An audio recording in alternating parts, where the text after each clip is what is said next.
Jeremiah 18, we'll start reading at verse 3.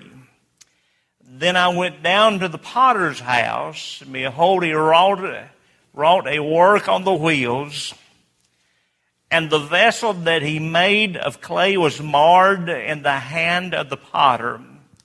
So he made it again, another vessel, as seemed good to the potter to make it. We've looked at several different things about the potter knows the clay, and dealing with primarily the clay must be removed and refined and reformed and rotated and responsive. This evening I have another word that's sort of unusual, I suppose, when we hear it to begin with, but it's exactly what I'm trying to say, and that is that the clay must be rigid. When the potter finally gets the vessel formed, and it's formed as he wants it, if it's a jar, you can look at it and say, there's a jar. If it's a vase, you can look at it in the form as a vase. He has the form completed, and if you think about it, it looks as though he would hurry and finish the vessel. We certainly know that he's going to have to get it in the kiln or to put it in the furnace to fire it. And it seems to us that the first thing he'd do is rush from the wheel, stick it in the kiln and fire that thing and get it. I mean, after all, he's making a vessel to use it. He's making a vessel for someone. And he certainly, I believe, is anxious to get that vessel complete and to get it to where it should be and to be used as he desires. But there's one step, I guess to us, would seem somewhat unnecessary. It seems as though it wouldn't be important. But if we understand the facts, and we'll look at some of those tonight, we'll realize that it is very important. It is very necessary. It cannot be sidestepped. The clay must be rigid. I mean by that, the word rigid means not pliable. Now, think about that. Up to this point, if there's anything the potter wanted the clay to be, it was pliable. He wanted the clay to be soft. He wanted to be able to maneuver and to manipulate the clay, and he had to have it pliable or soft. And now that's the last thing he wants. He wants it to be rigid. He needs for it to be rigid. The word rigid means to not be flexible. You see, the reason that he needs it to be rigid and firm is because it's about to go out into the world. Now, while it's on his wheel, while he's working on it, he needs it soft and pliable. He needs it, as we've already mentioned, to be responsive to his touch. But boy, when that vessel gets out in the world, it's going to be completely different. For there's going to be people handling the vessel. There's going to be people using the vessel. There's going to be people misusing the vessel. And if it gets out there in that world, it's soft and pliable. If it is not rigid, if it is not firm and hard, the world will destroy it. It won't last any time at all. So the potter knows that this vessel, this clay, must become rigid. The word rigid not only means not flexible, but it also means not bending or not easily moved. And boy, I'll tell you what, if he just set that vessel off the wheel and stuck it in his window and sold it, it wouldn't take any time at all for that person who bought the vessel to mar it and to misshape it. It would be marred and misshapen because of the abuse and because of the use. And the potter knows that's not going to be the right thing. He doesn't want that to happen. He doesn't want a vessel that's going to be easily moved or manipulated. And there's some things that we need to be rigid about. There's some things that we need to be very careful about. One thing's for certain, if we aren't careful, this world will mold us into its image. If we're soft and if we're pliable, if we're tender toward the worldly things, we will become worldly. So we need to have this work done on us that we'll mention tonight. We need to be firm and we need to stand. That word rigid means unwilling to move. And that's how it needs to be. There's some things that we need to be steadfast in. There's some things, I'll use the word, we need to be rigid about. We don't need to bend about what we believe about the Bible. There's no place to be flexible about it. We don't need to bend when we talk about the fundamentals of Scripture, like the inspiration of Scripture and the blood-bought salvation and the cross of Calvary and the resurrection. There is no place to be flexible. There is no place to be shapen by the world's opinion. We need to be rigid, and therefore the Lord knows that. The potter knows that. So he makes this step. He does this work, this process that we're talking about tonight to make the vessel rigid. Now, I will need to say this. We can be rigid in the wrong way. We can be so firm and dogmatic that we think I'm the only one that's right and everybody else is wrong, and I don't think that pleases God. I don't believe that's His desire or His will. I don't think if we have the opinion that I'm the only one right with God, I believe that sort of displeases Him. In fact, I'm sure of it. So when I speak of being rigid and not being pliable or not giving in, I'm talking about the fundamentals. I'm talking about the standards, the things that pleases God. But let me get to the message. There's one way. Let me rephrase that. There's one right way that vessel, that clay, can become rigid. Now later on it's going to go to the keel. There's no doubt about that. And there has that hardening effect there, but that's not what I'm talking about. There's a process between the wheel and the fire. There's a process between the wheel and the keel that is very important. And that's what we're discussing tonight. And that's where this process of becoming rigid comes from. And here's a simple process. Here's a simple thing. The clay has to dry. The clay has to dry. It has to dry totally. It has to dry completely. But it also has to dry slowly. You can't put it in a furnace and heat it and dry it out quickly, because it'll make it fragile. It'll even make it break. This drying process must be something that's slow and gradual. It's something that must be complete.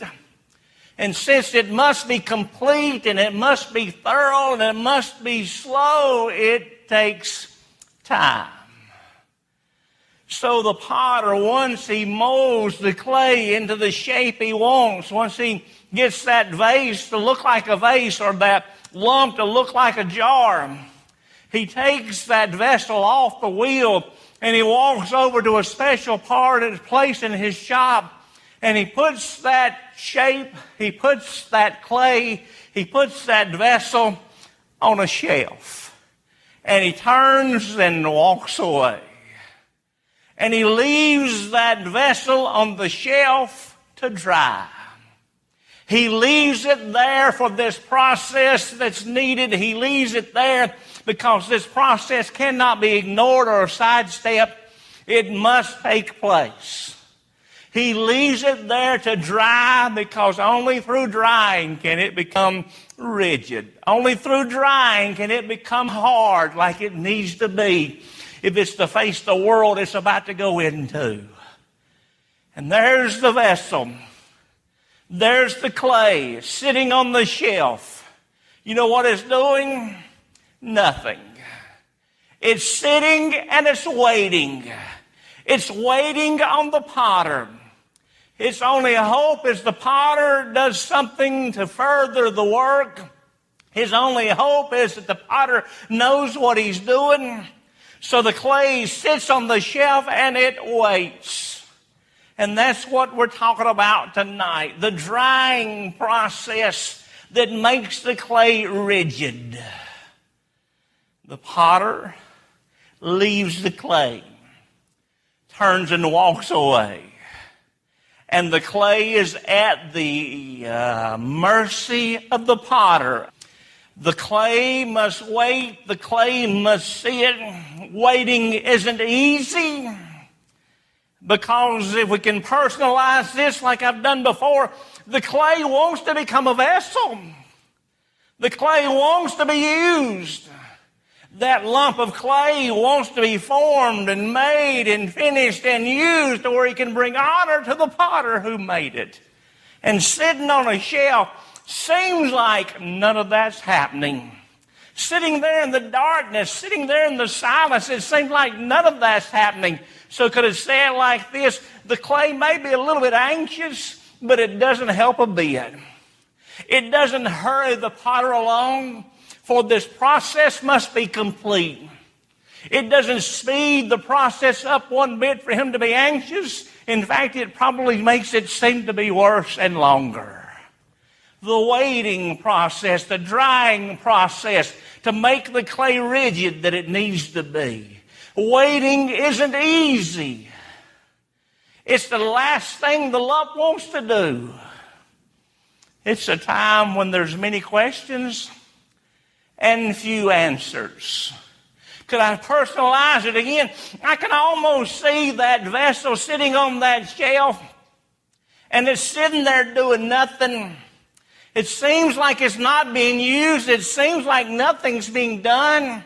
It seems like it's just sitting there doing nothing. And right across the room, the potter's working on another lump.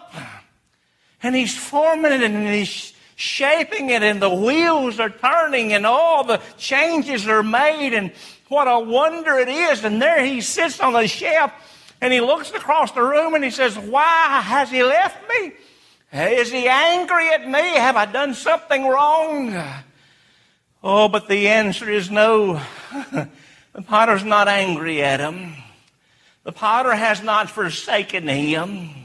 He does not have the answer forthcoming. He does not see it as clearly right now as he will later on, because now it seems like I'm sitting here forsaken. It seems like the potter has forgotten me. He's left me alone, and right across the room, he's working with another lump. And I see what he's doing, and I can tell the great wonder he's doing on the other lump, and here I am doing nothing. Here I am accomplishing nothing. What in the world has happened? Is he angry? Did he do something wrong and he won't tell me? It's a difficult time for the lump. It's a difficult time for the vessel, because he doesn't understand what the potter's doing. And maybe you've been there, where it seems like the Lord has set you on a shelf. Maybe it seems like that you desire has not yet come. Maybe you have a prayer request, and you've earnestly prayed, and you believe it to be God's will, and even though you've prayed and you have searched your life, and you see nothing that displeases God, yet the answer has still not come. The prayer request has not yet been granted. And it seems as though he's not even hearing. It seems as though he's off somewhere doing business with somebody else. And you wonder, have you forsaken me? Do you not hear my prayer? So you wait. Oh, that's the sitting period. That's the waiting period. That's the drying period. Maybe you have lost loved ones you've been praying for, and you're earnestly burdened. You really are troubled, and you've prayed for them, and revival comes, and you think, maybe this time they'll get saved. And you even know they go to church, and you think, Lord, please save them tonight. And you hear about they went back home and didn't get saved. You pray for them, you earnestly pray for them, and your heart is broken, and you're truly troubled, and yet you keep praying, and yet they're still not saved. It seems as though you're praying, but nothing's happening. Maybe it's yourself in a spiritual dry spell. All of us go through those times when we feel so dry and we feel so dead and we can't feel or find God. And it is as though He set us on a dark shelf all alone, and we wonder, Lord, what's going on? What in the world has happened? Where are you, God? Have you forsaken me? Did I do something to displease you? It's a drying time. It's a sitting time. It's a waiting time. It's a difficult time. But it's a needed time. It's a necessary time. Maybe you have a need, and it's a genuine need. It's not just a want. It's not just a selfish or sinful desire. It's a genuine need, and you have prayed, and yet God has not yet met that need. And you wonder, Lord, what has happened? Why have you not answered my prayer? Sometimes you try to pray, and it seems like it does no good. Sometimes you try to read, and it seems like the Lord doesn't speak to you. Sometimes you come to church, and it seems like you just as soon have stayed home because you got nothing when you came. Dry times, shelf times, waiting times. That's what the clay's going through. Can I say first that shelf that the potter has placed the vessel on is a special place. It's a special place. It's a place that He's prepared for a specific and special purpose. You see, all along as He was at the riverbank getting the clay, as He was bringing it and cleansing it and getting it right the consistency, and He's putting on the center of the wheel, and He's doing the work, and He was making the vessel and forming the form into what He wanted it to be, all that time He knew the shelf's waiting. It was a special place. It was a place that was according to His purpose and plan the whole time. The potter knew that vessel was going to end up on that shelf. It was not because of a flaw. The vessel, the clay, that lump is on the shelf, not because as he was being worked on that wheel, the potter found some flaw, some hard spot, some piece of stick or twig that he didn't know about. He was not set on the shelf because he had failed. He was not set aside because of some flaw or some failure. He had not resisted the potter's hand. The potter had not found a hard spot that resisted his work, and therefore the potter in disgust said, I have had it, and set the potter, the clay aside. That's not what this shelf's all about. It's a special place. It's a special place for this special process. He had not found a flaw or some failure in the clay. The clay had not rebelled. The clay had not resisted his work. It had done everything the potter asked. It had been pliable. It had been molded. It had been soft. It gave in. It had been responsive. And yet still he's on the shelf now. Why? It's a special place.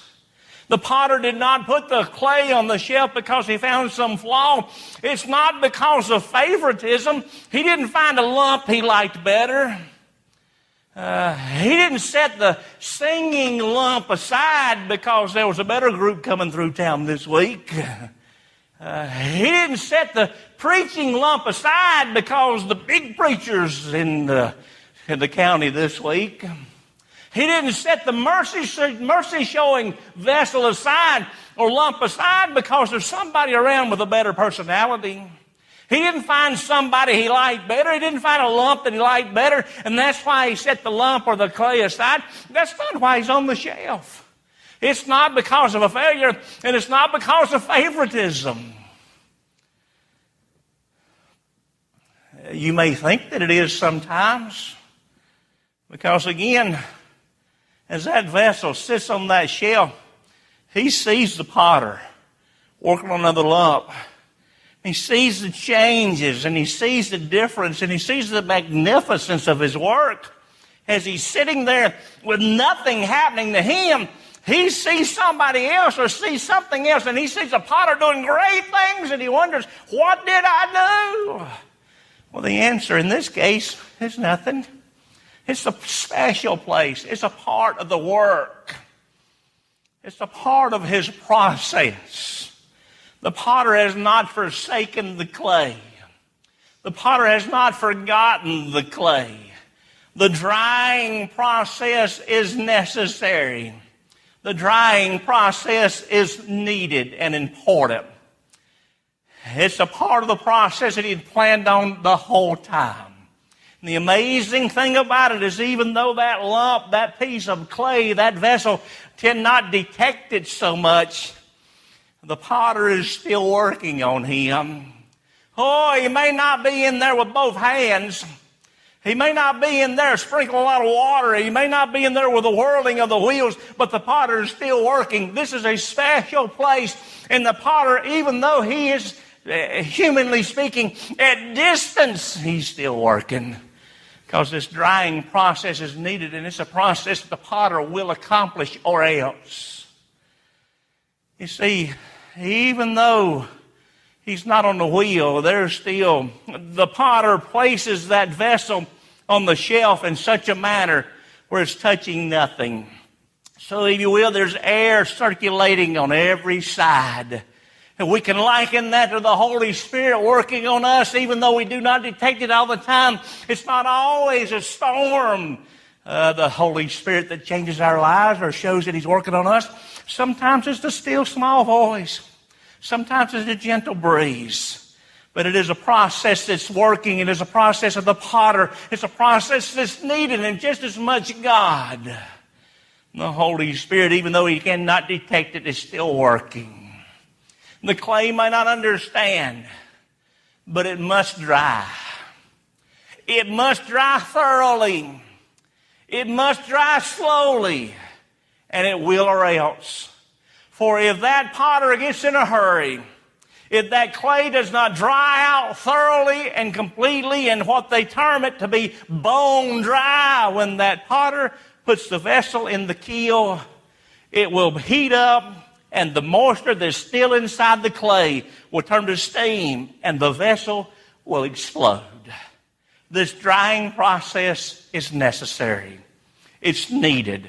It's difficult, but it's needed. It's a special place. That shelf is a special place. That shelf is a solitude place. When the potter takes that vessel, that lump, and he sets it on the shelf, he sets it very carefully. Or there may be other vessels sitting there already in the process of drying. He's already formed, he's already made, he's already in the process of working on other vessels. But when he takes this one vessel, when he takes you or me, he's very careful to put that vessel exactly on a shelf as he desires. It's not touching any other vessel. It is not touching any other vessel. If it does, the drying process will be hindered or altered. And that can't happen if the vessel's ever to be used. So that potter is very careful in placing the vessel, placing the clay at a very separate or solitude place. Well, to begin with, he built the shelf in a solitude place. In his shop, he does not build this shelf directly beside the door where everybody's going by as people enter or leave. This is not a display shelf. He did not put it to where everybody can go and look and awe and try to touch and try to observe closely. That's not what this is about. This is a shelf that's back in the back of the shop, over in the corner, in the dark area of the shop, where nobody else goes, nobody else is allowed. He knows if he puts that shelf up there where there's a lot of traffic, somebody will be bumping into it. Somebody will be reaching up and touching the vessel, that clay. So he puts it in a solitude place, and even more than that, he places that piece of clay, that vessel, in a place where it's touching nothing. And there's times where we go through solitude times, where it seems like you're all alone. Have you ever felt all alone, even in a crowded room? You can come to church and feel like there's nobody here but you. People can call you on the phone to try to encourage you, and even though you appreciate it, it just doesn't seem to help. People can send you a card. And by the way, I'm not discouraging doing any of these. I think you ought to. But sometimes, even though a card can usually mean so much, sometimes it's just you read it and you set it aside. It just doesn't touch you. There are these times of the solitude experience where it seems like we're all alone, where it seems like nothing helps. And that's part of the process that the potter sends us through.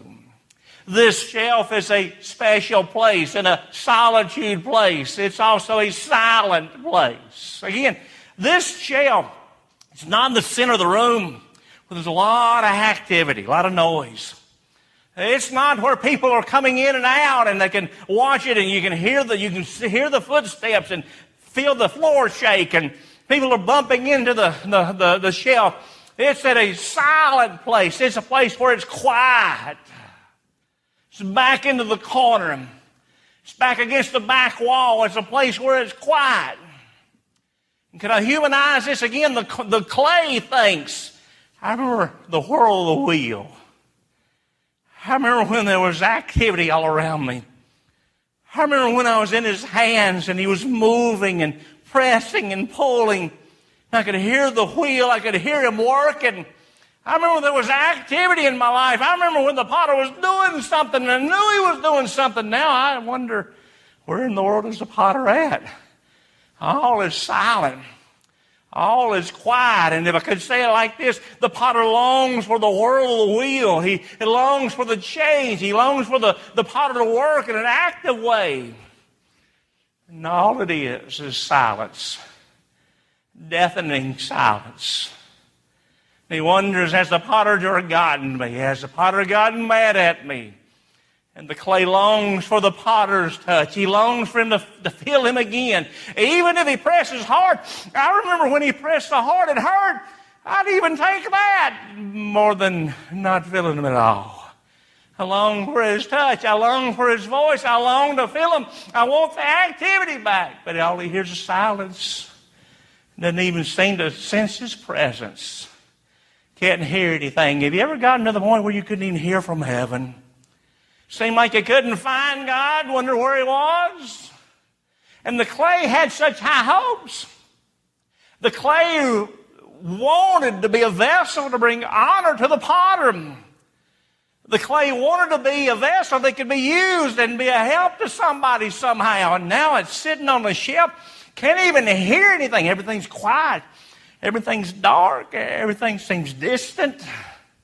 And it seems to him he's not only not bring honor to the potter, it almost seems to him like it's a dishonor to be hidden away in this corner.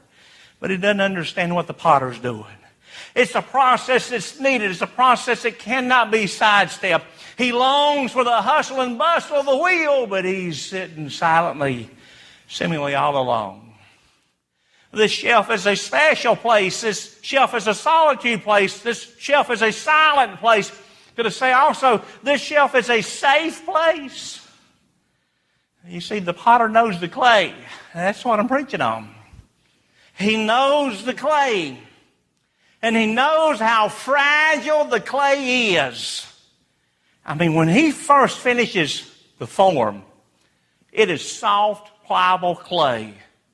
And he knows if he's not very careful, that form will be lost. That clay will be marred. So he carefully picks up that clay and carries it over there to that shelf and very, very, very carefully, tenderly places that vessel on the shelf. He's very careful because he knows the clay is soft and easily damaged. But even in the drying process, the drier it gets, the more fragile it becomes. I mean, it becomes so fragile, it becomes so breakable that if somebody did just bump against the shelf, if somebody did just reach out and touch it, it would shatter. So this shelf isn't a place that's safe, like I've said. He's been careful to place the shelf where he did. He's even careful in building the shelf. He builds the shelf where there's way more stability with the shelf than will ever be needed by any piece of clay or any vessel he ever sets on it. It is stable. It is secure. It'll hold more weight than he'll ever make and put on it. It's a safe place. It's a stable place. It's a place where the clay can be feel safe and protected even though he doesn't understand. Again, when it dries, it gets even more fragile. And the slightest jar would shatter it. It's a blessing to me to know that when we feel most fragile, that's when he's more protective of us. When we feel like we have no strength, that's when he gives us stability. When we feel like we're all alone, if we'll really look, that's when he's doing the greatest work on us. It's a safe place. Now I come to this conclusion. What do you do while nothing's happening? I mean, that vessel's sitting on a shelf and nothing seems to be going on. The movement that he knows about's across the room. Anything involved with the potter seems like it's a long way off involving somebody else, another vessel, another lump, another piece of clay. Nothing seems to be going on in his experience. So what do you do when it seems like nothing's happening? So let's close by saying this. What does the clay do during this process? During this drying process, what does the clay do? Now, I summarized it earlier by saying it can't do anything but sit and wait. I'll expound just a little bit on that. It is the work of the potter. It is the work that he has, and it will not be hurried. It can be lengthened. It will not be hurried. And therefore, the clay must give in to the potter's work. What do we do when we go through a dry time? What do we do when we feel like God has forsaken us? What do we do when we feel like I can't even find God. I don't even know where he is. Why didn't he answer my prayer? Why didn't he meet in this need? Why isn't he changing things? What do we do? Well, let me say quickly. We need to expect. Expect these times to come. It's a process that cannot be avoided. If the potter ignores this step, that vessel will never be used. And these dry times, these difficult times, these scary times, these silent times, these solitude times, this sitting time, it's something that's needed. It cannot be avoided. Don't be surprised when it happens. And don't let it get to you. Don't let it get to you, because when it comes, it's not easy. We need to expect. We need to examine. Now, everything I preached about tonight has not dealt with clay that resists at all. But if we do resist the potter, if we do fight against his work, we just will expect problems. Remember, Israel was in the wilderness. God led them to the wilderness. His desire was to lead them to the wilderness and through the wilderness into the promised land. That was what he was doing. But they rebelled, they wouldn't believe, and they wouldn't obey. So instead of being led to the wilderness and through the wilderness, they were led around the wilderness for 40 years. So when we're going through dry times, we need to examine ourselves and say, Lord, is this my fault? Have I resisted you? Have I ignored you? Have I obeyed you? Am I where you want me to be? We need to examine ourselves. One thing's for certain, if you remember, Israel never got out of the wilderness until they obeyed God. They wandered until they finally obeyed. And we'll wander around, or we'll sit on that shelf, I guess I should say, until we realize I better listen to the potter. It's a place we need to examine. We need to expect, we need to examine, and then lastly, we need to endure. It's a process that won't be ignored. It's a process that will not be sidestep. It's a process every one of us will go through. Somehow in our lives, maybe sometimes in your ministry, sometimes in your personal life, however, it's a time that we will face. And what we must do while we're going through it is endure it. It's a process that's temporary. I am not saying you just sit back and say, well, I can't get any help. Things will never improve. I'll just have to wait until God has mercy. I'm not saying that at all. I'm saying, listen, we endure the process and we obey God. For in the obeying helps us to get off the shelf. That drying process that's needed, that work that He's doing in our lives, will not be completed if we resist. But if we yield and surrender and obey and listen and help Him, let Him help us through and listen to Him and obey Him, He can get us off the shelf. Through the dry time, through the silent time, through the difficult time. One thing's for certain. Any person God has used very much has gone through an experience like this. Moses went to the desert. Joseph went to prison. Paul went to jail. And each one of these were being conditioned for a ministry that God was about to open up for them, to where God used them mightily. I'll say it like this. But they that wait upon the Lord shall renew their strength. They shall mount up with wings as eagles. They shall run and not be weary. They shall walk and not faint. That's what we've got to do. Wait on God. Wait patiently. Listen to Him and obey Him. The amount of time it takes to dry depends on the type of vessel He's made. You certainly know a little bitty jar will take less time than a large vase.